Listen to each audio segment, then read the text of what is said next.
حضرت سلیمان علیہ السلام کی زندگی کا ایک مختصر مگر جامع بیان پیش کرتا ہے جو قرآن مجید کی روشنی میں ہے۔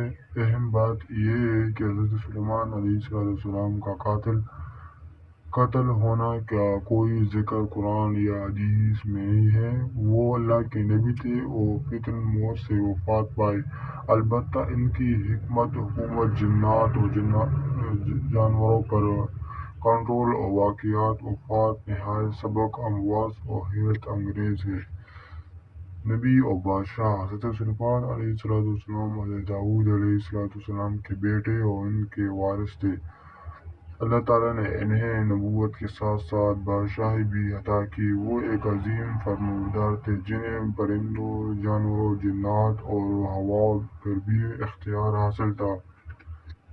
اللہ نے انہیں گہری سمجھ اور علم عطا فرمایا تھا۔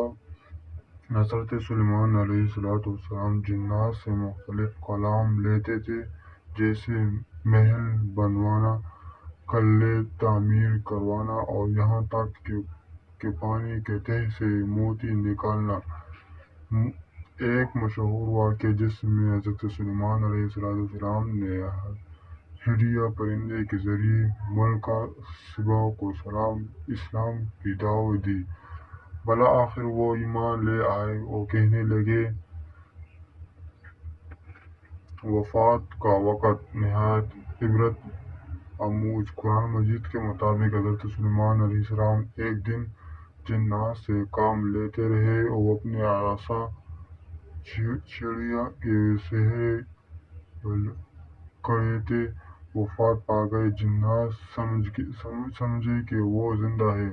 جب ان کی لاش گر گئی تو پتہ چلا کہ وہ وفات پا چکے۔ اللہ نے دکھا دیا کہ جنات کو بھی غیب کا علم نہیں ہے۔ وہ مسلسل کام کرتے رہے یہاں تک کہ سلیمان علیہ السلام کی لاش گر گئی۔ حضرت سلیمان علیہ السلام کو قتل نہیں کیا گیا بلکہ اللہ کے حکم سے ان کی قطعاً وفات پا گئی۔